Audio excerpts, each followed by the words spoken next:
Hey guys, Ramsey here. Welcome to another video. Today we have a late night insight on a Areej Le Doré that I have never smelled before until today. This is literally a early impression. I've had it on my skin for 2.5, going on 3 hours now. And so let me give you my thoughts. So this is going to be a quick hit video. It is getting dark outside, got the lights on in here, and this was very kindly sent to me. So first of all, I have to say thank you to the person that thought kindly enough to send me a couple very precious drops of an Areej Le Doré from the 5th collection, I believe. Yes, the 5th collection. And this is called Plumeria de Oris. Now, one thing that I will tell you about this right out of the gate is, and one of the advantages of having Russian Adam on my live stream, which speaking of, before we go any further, I should say this is Areej Le Doré week on Channel Ram. So 3 days ago, I did a review of Aquilaria Blossom, which I had been putting off for a long time. 2 days ago, I was very blessed to have Russian Adam on my live stream. Go check that out. It's 2 hours of absolute bliss listening to him talk. Love having him on. It's the 4th time I've had him on the channel. It's an absolute blessing every single time.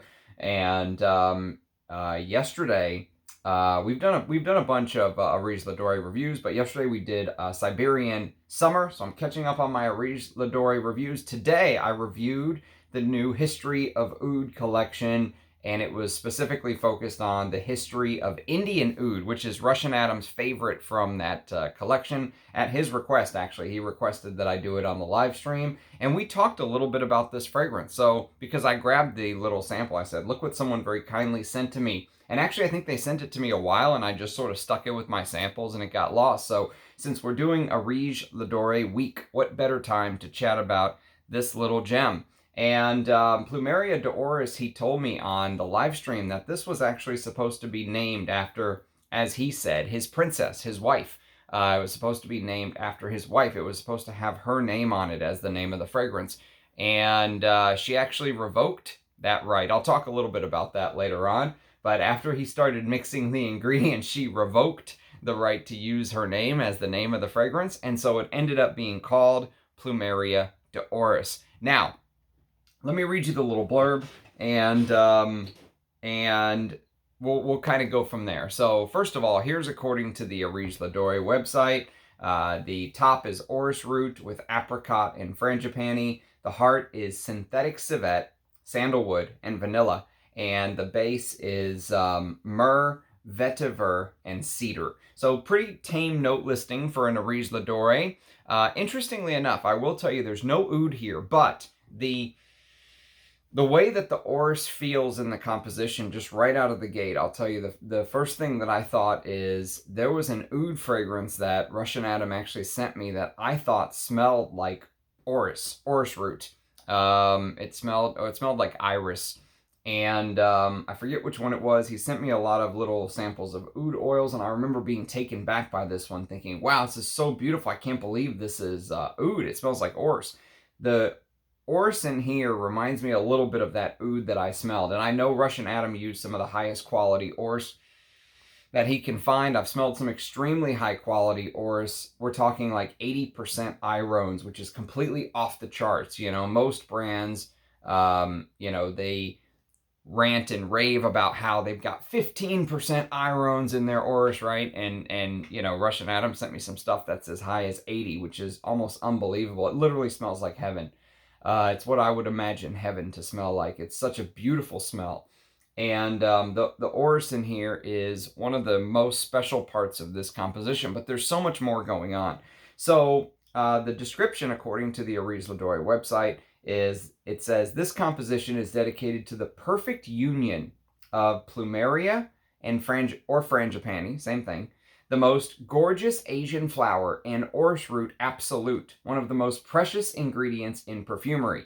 Plumeria, the floral soul of Asia, has been immersed in an apricot cocktail, and magnified by oriental incensey and animalic woods.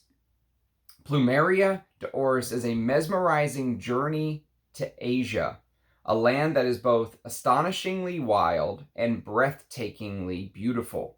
A note from the brand. That's the note according to the Areej Le Doré website. And by the way, this was 30 mils when it came out for $190. And so again, always talking about price and value for money. That is unbelievable value for money. Even in 2019 when it came out, $190 for this, for 30 mils. What a steal to the people who got in at the ground floor when it first came out. I think that, again, Russian Adam is always cognizant on price, and that's with the handmade packaging and all of that stuff. I showed the package. It's a very similar package to the package I showed Siberian Summer in, the white package of Siberian Summer. Go check out my Siberian Summer review if you haven't seen that. That's an example of the package, but it's yellow for Plumeria Dore. Beautiful stuff. So let's talk about this. So again, thank you to the person that sent me this. I can't remember which one of you very kind perfume god people sent this to me, but whoever you are, I very much appreciate it because it allows me to talk about a fragrance that I most likely would never be able to talk about otherwise. 1 mil of this stuff on sealed essence is like $60. So they are completely out of their minds. But it's a blessing to get to try this and do a video for everybody. And really thanks to the kindness and generosity of people like you. So first and foremost, again, the fragrance was supposed to be named after Russian Adam's princess. And that was the plan until she smelled. What happened was he started adding things like civet and other animalics, which I'll get to sort of my theory on what other animalics are in here, but he started adding other animalics to the composition, and she decided to withdraw her permission to use her name as the fragrance name, which is a shame because this is such a beautiful smell, okay? And obviously being named after his wife, as was the plan, or supposed to be named after his wife, this is probably considered by many to have a feminine slant, okay? A feminine leaning tilt to the fragrance. Scent profile, you could say. A feminine scent profile. Traditionally feminine. And it's true that it is basically a, fruity floral. It's basically this fruity white floral with this very creamy, powdery aspect. But I can't even really give this a gender. I mean, is it traditionally feminine? Yes, it is. But it's such a beautiful composition. I mean, if you're a fan of perfumery in general, I could not imagine somebody not liking this. It is just a beautiful smell, just out and out. That's the very first thing that jumps out to me, is the composition is made in such a way where you will smell this and say, wow, it's beautiful, whether you're a man, whether you're a woman, whether you like animalic scents like I do, whether you like cleaner, powdery scents. There's just this beauty to it, okay? And it is traditionally feminine, but guys with some balls to pull this off, they would smell like an absolute boss as far as I'm concerned. Same for the girls. I mean, some girls might find this a little too challenging because of the slightly animalic aspect.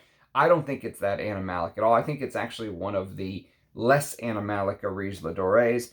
But this scent profile focuses on two main ingredients, as the name suggests. Plumeria, which again is Frangipani, and Orris. And Orris is one of my favorite notes in perfumery. Anything with Orris or Iris, I'm just a fiend for. I'm all over it. And Frangipani, interestingly enough, Frangipani has this tropical... So basically Frangipani is a tropical plant native to Central America and the Caribbean. And the plant's fragrant flowers, they can be white, they can be yellow, pink, red, or various shades of orange, and are often used in floral wreaths, okay? So the flowers basically have this sweet, sort of heady scent, reminiscent of a mixture of a couple ingredients: jasmine, citrus, and vanilla, okay? So imagine you sort of blend those together, and you get this Frangipani-like smell. And there are some people that say the plant has medicinal properties and it's used in traditional medicine in some cultures, but that's for a different discussion.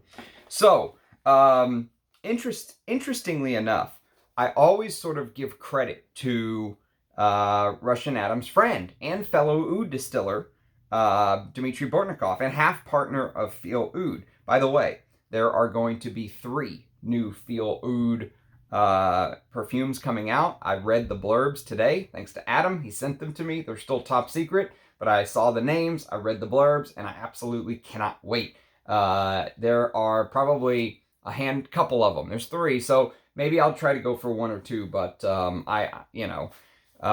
getting the history of Oud collection, my bank account is still reeling, so it's still somewhere in the corner trying to stay on its feet. But so I probably won't get all 3, but I'll get 1 or 2 of the of the Feel Oud fragrances most likely.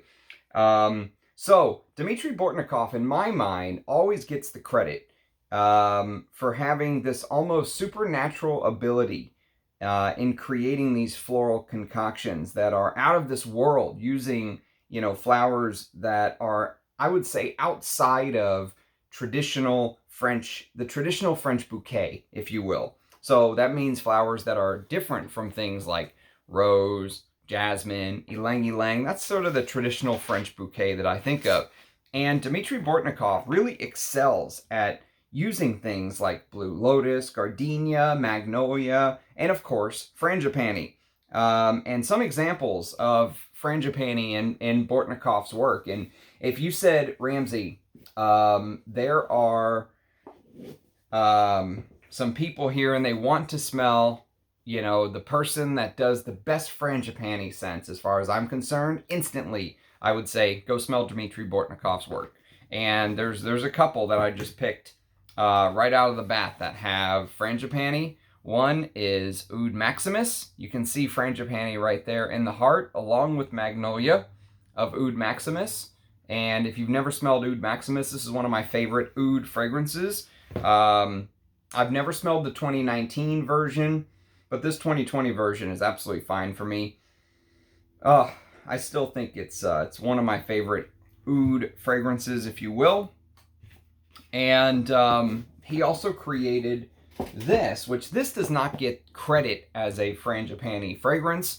It gets credit as a chocolatey Oud fragrance, and this is Oud Monarch. Now, Oud Monarch, you can see in the very top, there's 2 notes. There's magnolia and there's frangipani. And those 2 notes, oh my God, I'll tell you what, those 2 notes, he does not get the credit he deserves for this being a floral fragrance in the top, but it is. It gets credit as a chocolatey Oud fragrance, and obviously that's the majority of the composition, but the intro with that magnolia and frangipani combination in the top, to me, is brilliant. It's absolutely brilliant. And it really highlights, this fragrance, maybe better than any, highlights his ability to shock you with his floral use and just how beautiful it is. Everyone's expecting this chocolate oud, and right out of the gate, you're hit with one of the most beautiful frangipani smells. And then, probably the one that I would say, okay, you want an example of a proper frangipani that Dmitry Bortnikov has done, where a frangipani sort of plays a bigger role, check out Amber Cologne. Now, Amber Cologne is a ambergris fragrance, and according to a ambergris collector, you are supposed to say the S. It's not ambergris. It's ambergris. Is the proper way to say it. According to this ambergris collector, who knows? Say it however the hell you want, but that's the reason why I say the S.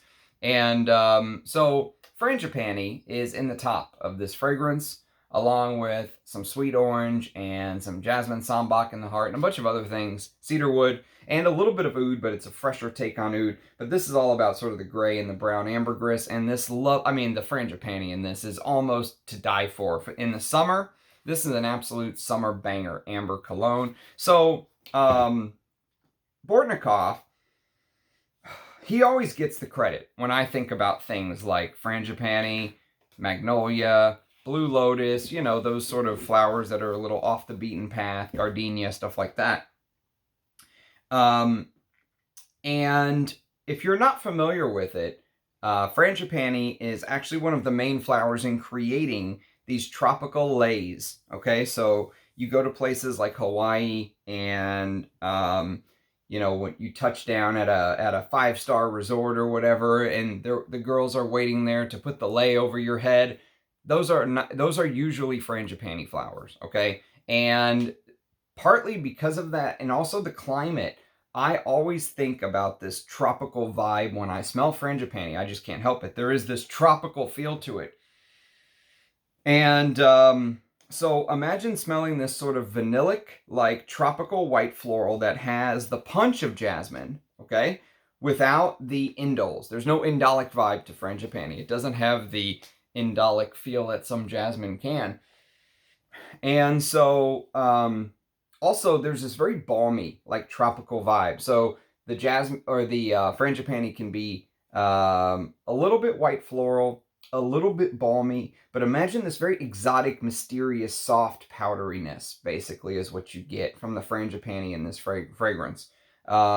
Exotic, mysterious, soft powderiness with these peach-like undertones. And the peach-like undertones come from the Frangipani naturally, okay?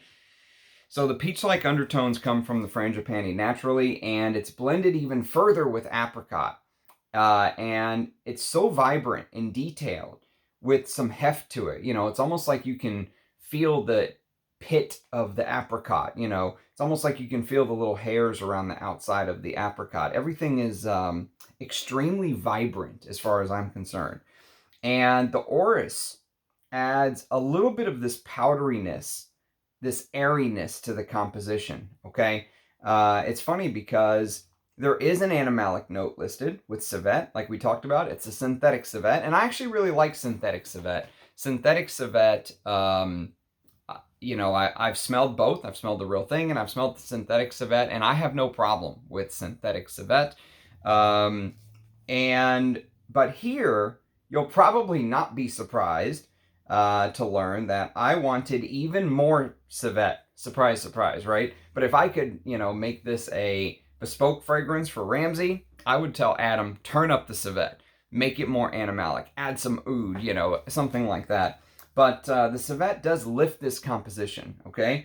And it keeps it from being quite down, and it makes it an interesting and adds a bit of this slightly pissy muskiness to the composition. I think the civet adds this pissy muskiness, but just a little bit. I wish it was more, just a little bit. And the perfume continues to dry, basically as it turns, as it continues to dry, it sort of turns more rooty. All right, so you get this rooty aspect that continues to shine through, almost like the lay of the flowers that they put over your head in my earlier example. Imagine when you touch down at your 5-star hotel in this summer tropical wonderland vacation. Whenever they put the lay on you, the flowers, they pulled them straight out of the ground. So also it had the stem, and it also still had maybe a little bit of dirt on the roots of the flowers. They didn't just cut the flowers and make it a beautiful lay. You know, they wanted you to get the real experience, and so they left the stems and the leaves and the dirt on the roots. They pulled it, let's say they pulled it out perfectly, roots and all, okay? And I've always been amazed by how somebody like Russian Adam, who has no professional training, okay, as a perfumer, has this almost sixth sense of blending these ingredients, which work so beautifully together. The peachy aspect of the Frangipani blends beautifully with the fruity apricot note that he added. The vanilla in the heart meshes with sort of the white flower with that drop of vanilla definition of Frangipani that I mentioned earlier. Just naturally blends. The earthiness of the vetiver in the base sort of catches the Orris root absolute in the top as it's falling. And the fragrance has this powdered wig aspect to it for some reason to me. When I smell this, I know I said it's a traditionally feminine fragrance, but I get, you know, high society from the past. I get powdered wigs, and almost this milky butteriness begins to shine through from the white florals. It is breathtakingly beautiful. I have always said that Oris is one of my favorite notes, like I said, and Oris is probably the main, Oris and Frangipani, I think, sort of fight for the main spot in this, as they should. But, you know, I think Oris maybe takes the crown just a little bit, but it has this ability to add this 3D element to a fragrance. And here, I think there's also ambergris, even though it's not listed. I think there's you know, the Orris root blends with ambergris, which also can add this 3D lively, aspect. Even though it's not listed, there's an ambergris like feeling to it.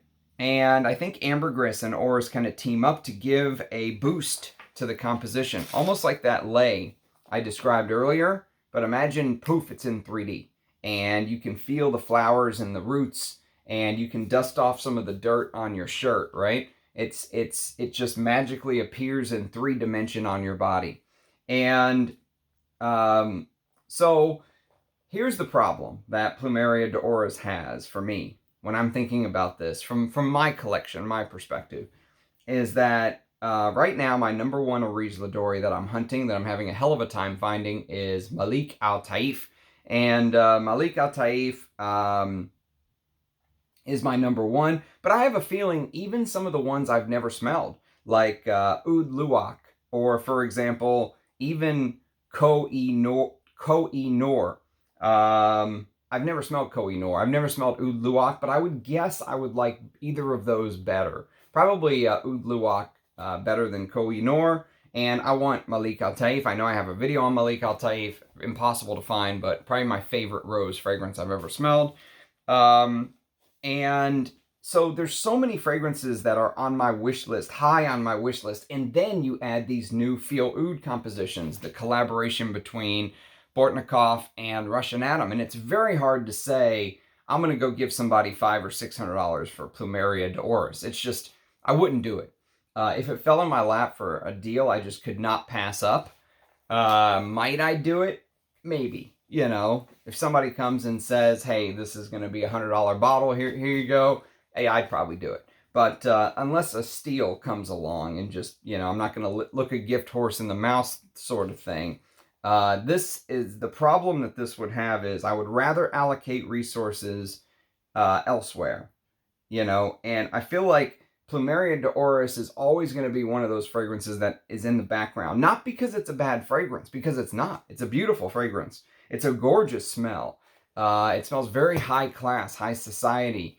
Yes, probably traditionally feminine, but that's just fine. I would have absolutely no problem with it. That's just how it goes. And the dry down, as it's continued to dry, like I said, it's only about 3 hours on my skin.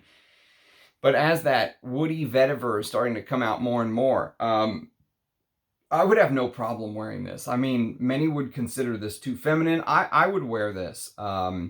However, since I have Bortnikoff's creations with so many beautiful Frangipani creations, like I mentioned earlier, I'm not going to say this is a pass for me, but it's not going to be high on the list until many, many more Areej Le Doré perfumes get knocked out first. Even Beauty and the Beast. I'd take Beauty and the Beast over this.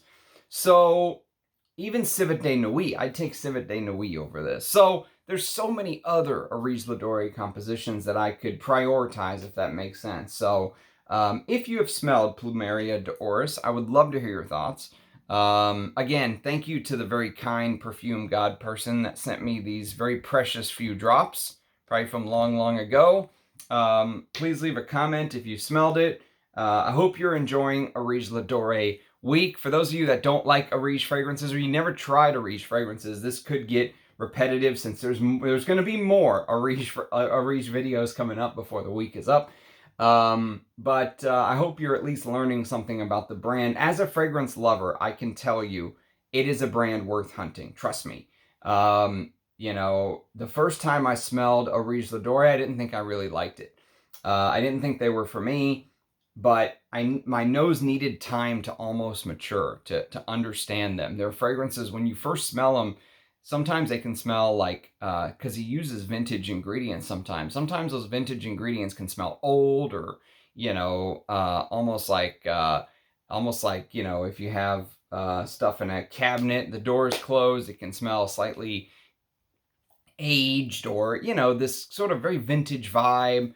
But not in the vintage way like I'm used to smelling. And so the first time I needed time to spend with the fragrances. And the more I've gotten to know his work, the more I've gotten to know the man, the more I really feel like these type of houses, the Bortnikovs, the Areej Le Dorés, the Ensars. I'm pooling Ensar in with them, even though Ensar is extremely expensive compared to Areej.